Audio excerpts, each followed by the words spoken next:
说他的政策是要挖石油。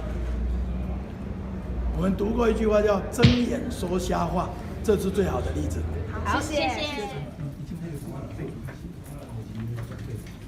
对，签商会。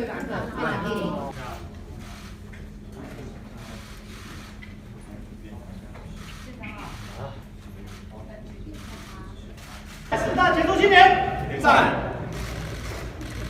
有很多的政策，不过因为就是关于经费上面的话，有蓝委是指说好像是政策不一样，我们一直会讲要福国利民，所以利民的政策有什么不对？而且每一个政策都这么受欢迎。你看，刚刚我们看到吴继刚的爸爸来代表他来受奖，结果也特别讲说我们对中小企业给他们很多利多的政策，他们都非常有感觉。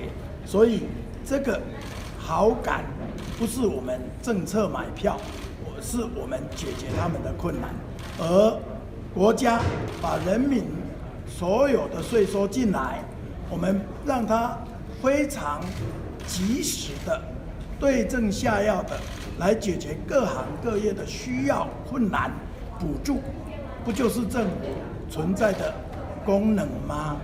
而最重要是，蔡政府这3年多来做了这么多福国利民的政策，还能减轻人民的税负，让人民有感。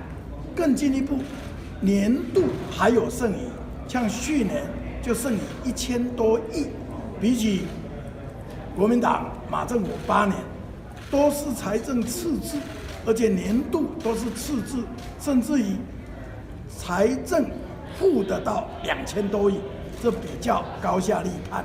而明年度我们的预算已经送到立法院，我们的税入跟税出是22年来第一次平衡，所以减轻人民税负，给人民很多的利多，又能财政平衡，这不就是政府会做事吗？院长，因为礼拜5就要到这个立法院来备询嘛，那刚好最近6都市长的议会下课时间也成为这个焦点。那早上郑文灿市长他自己提到说，其实议会几点下课不是那么重要，比较重要是效率。您自己个人怎么看？因为您也常常到立法院去备询。议会制度也是民主政治最重要的一环，所以议会要怎么运作，是要尊重议会。不过，高雄市议会现在做出这种准时下班的决议，也是高雄市议会的决议。我们是认为这是议会运作，但这个准时下班这种事情是方便韩市长可以去排行程、跑行程，这内行人一看就知道，也可以看出高雄议会及以国民党多数的运作，要让韩国瑜市长不是专心在高雄市，而是方便行程固定，好安排去其他县市去跑选举行程。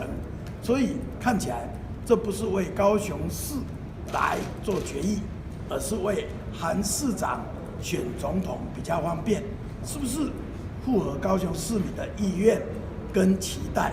那就由高雄市民来判断。院长想要请教一下韩市长他今天的预算，那有市员就问说，怎么都没有挖石油的预算？那韩市长是直接说他没有白纸黑字说他的政策是要挖石油。我们读过一句话叫“睁眼说瞎话”，这是最好的例子。好，谢谢。谢谢。